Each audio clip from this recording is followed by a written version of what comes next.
I had finally gotten out, and it had been a while of me being in my own space.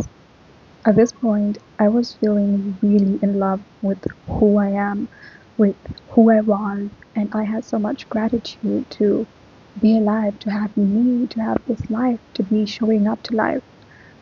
But then there was still this thought constantly running through my mind, telling me that I was still, that I was a failure.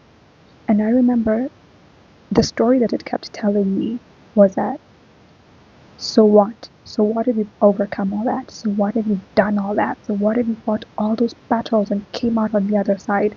It doesn't matter. It's insignificant. You choosing yourself meant nothing. You healing meant nothing. And I know it might not seem like it makes sense, that I have love for myself, but there's this still thought, but I'm getting to it. Despite all of that, I was looking at my life externally and it just made no sense at all. There were times when I was feeling like I made the wrong choices. And I got to a point where I remember thinking to myself, you were wrong. You were wrong to choose yourself. Maybe you were wrong. Maybe it was not the right thing. Maybe you should have just been like everyone else. And that had been an old thought from way, way back, where I'd always told myself I wish I was like everyone else. I just wanted to be everyone like everyone else. I want to numb it out, silence it, and not be who I am, not speak up for the things that I speak about, not stand for the things that I stand for. Because it doesn't look like it's rewarded or validated. Instead, it feels like I'm being punished for choosing myself. It felt like I was being punished. And it felt like the people who the people who had not made similar choices than me were better off than I was. And that's how I felt for quite some time. My guide's constantly telling me, your perspective on yourself, how you see yourself, it's very skewed. You need to see yourself properly. You need to see yourself properly. And I didn't get what it is they were talking about. I was like, but I already love myself. I love my body. I've healed. I've done so much healing. I'm in love with who I am. I'm self-accepting. No, I wasn't. And I wasn't as self-accepting as I thought I was. So I don't get it. I don't get what you mean. So after some time, I remember them telling me, you're going to go through an identity shift. Be prepared. It's not going to feel good. You will feel like you're being punished, but we promise you what's happening is happening for you, not to you. This is the time for you to apply everything you have collected. All the treasures, all the knowledge, all the experiences are going to serve you here. The changes you've made internally are not going to be reflected externally through this. In my mind, I was like, do you not know who you're talking to? I mean, do you know what I have overcome? Do you know? At this point, I don't think anything can shake me. I did eat those words. I did eat those words because now, as it progressed, the identity shift, the tearing of the old perspective, the old identity, who I was, as all that happened, at some point I remember all this grief, all this bitterness, all this pain, all this rage, anger that had been held inside from all the times, all the way back to childhood, where something had happened and I could not speak up for myself, I could not express my anger, all of that stuff just came up and it felt like a freaking volcano. Physiologically, it was a burning sensation in my chest. And at the time, this time around, there was no, oh, I'm in a cocoon and playing in isolation on my own. And no, it was more of, I am doing things actively, I am showing up to life actively, while at the same time experiencing this release. This time around, there was no getting overwhelmed by emotions. There was no my emotions and how I'm feeling internally determining or deciding what my day looks like. It's like, and because I had so much that was going on at the same time, I would sit. I would give myself like 5 minutes every time the sensations are coming up. 5 minutes, feel how it feels physiologically. Feel that sensation. Release it. Let it go. Tell it. I release it. Let it go. Giving it my attention, my presence, and then moving on to what I was doing. It was so funny because at some point I remember I'm in the middle of something. I'm working and doing something, and I'm crying, and I'm like, guys, this is great, but I still have to. I'm typing and I'm crying. I still have to do this.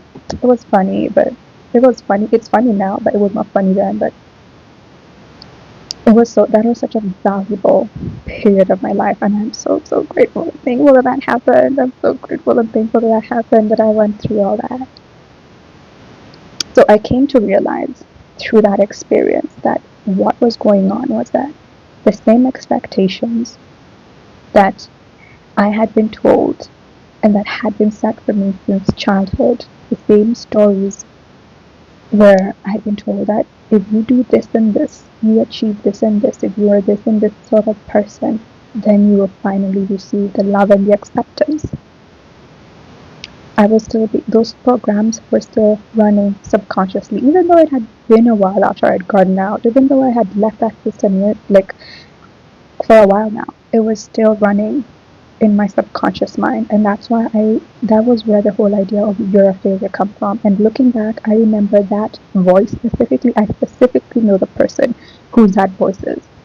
So all that got ripped out of me. It was not painful, it was not pretty, but got ripped out of me. And after that, I finally shifted my perspective on me. I sat down and wrote this letter to this me that I had always been at odds with.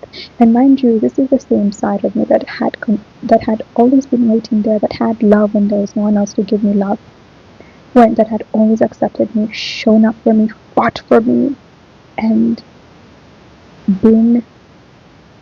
This was my soul. This was my soul. And here I was hating on it again, telling me that I hate it, that I don't want to be who I am just because I'm not meeting some expectations and standards that I should have at this point let go of.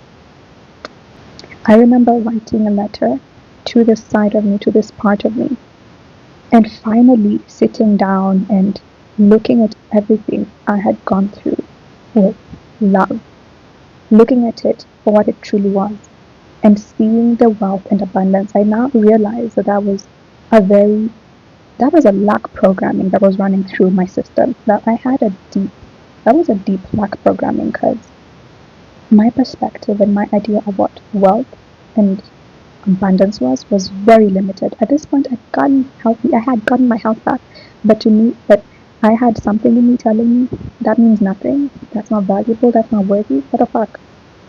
Sorry, but not sorry. Where is that coming from? What is this thing telling me that that's not abundance? That is abundance. Health is everything.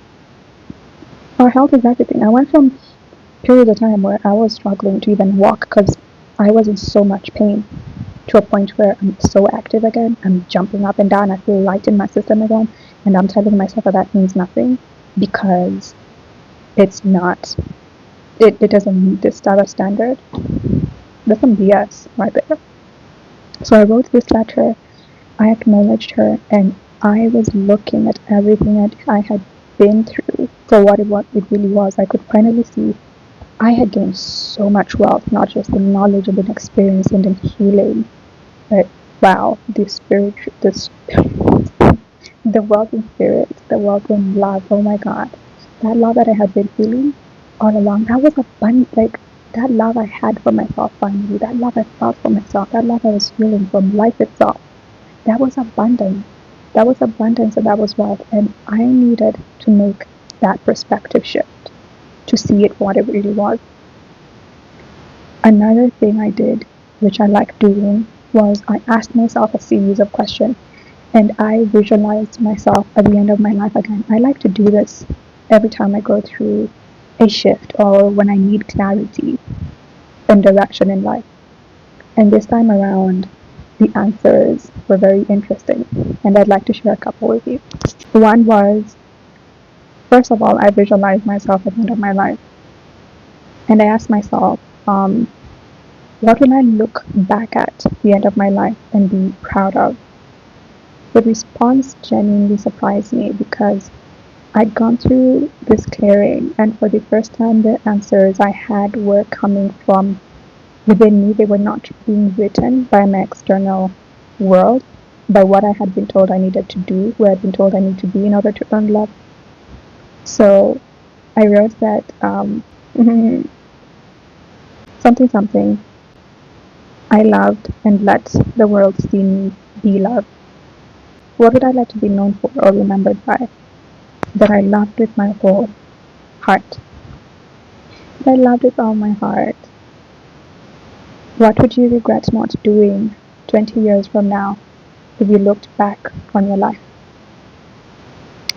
Creating content for my platforms and talking about how my life is changing, growing, and sharing everything I have been through, because I want people to know that despite every failure and challenge that you go through, at the end of it all, there is still love.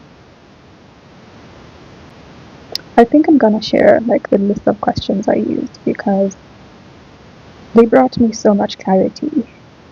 They brought me so much clarity because and then there's this one in particular. Um, who do you admire the most and why? And this answer had changed so much.